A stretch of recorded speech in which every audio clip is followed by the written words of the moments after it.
নেপালের বর্তমান অবস্থা খুবই খারাপ। পৃথিবীতে মনে হয় এই প্রথম যে নেপালের উপরে এত বড় আকস্মিক দুর্ঘটনা ঘটে গেল, তাও সেটি পাহাড়ি ঢলের কারণে।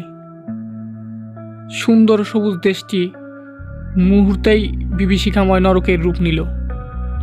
এমন ঘটনা পৃথিবী এর আগেও অনেকবার দেখেছে, তবে এইভাবে না। ত্রাণ ও প্রশাসনিক সূত্রে থেকে পাওয়া সর্বশেষ হিসাব অনুযায়ী এই ভয়াল রূপ কেড়ে নিয়েছে অগণিত প্রাণ। নিহত এখন পর্যন্ত পাওয়া তথ্য মতে অন্তত 170 জনেরও বেশি মানুষ নিথর দেহ উদ্ধার করা হয়েছে। ধ্বংসস্তূপের নিচে পড়ে থাকায় এই সংখ্যা প্রতিদিন বাড়ছে।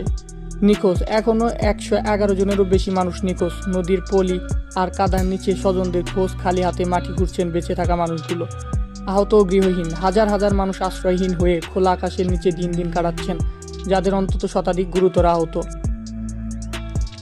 কিন্তু এই ট্র্যাজেডিতে কি শুধু নেপালিদের ক্ষতি হয়েছে? পাহাড় জয়ের স্বপ্ন দূরে দূরান্ত থেকে আসা বিদেশি পর্যটকদের জন্য সফর রূপ নিয়েছে এক বিভীষিকায়। অন্তত 26টি দেশের নাগরিক এই ভয়াবহ ভূমিধসে নিখোঁজ হয়েছেন। ট্রেকিং ট্রেকগুলো ভেঙে পড়ায় বিশ্বের বিভিন্ন প্রান্ত থেকে আসা বহু পর্যটক পাহাড়ের উঁচুতে সম্পূর্ণ বিচ্ছিন্ন অবস্থায় আটকা পড়েছেন। নেপাল ও সেনা, সশস্ত্র বাহিনী, পুলিশ হেলিকপ্টার নিয়ে ঊর্ধ্ব ও দুর্গম এলাকায় জীবন বাজি রেখে উদ্ধার অভিযান চালাচ্ছে। এই রুদ্রপ আমাদের ফিরে বুঝিয়ে দিল মানুষ কতটা অসহায়। আজ নেপালের আকাশ বাতাস ভারী হয়ে উঠেছে প্রিয়জনদের হারানো কান্নায়। আসুন এই চরম বিপদে আমরা নেপালের পাশে দাঁড়াই। কাদা জলে হারিয়ে যাওয়া প্রতিটি যেন দ্রুত আর আপনজনদেরকে খুঁজে পায়, এই আমাদের প্রার্থনা।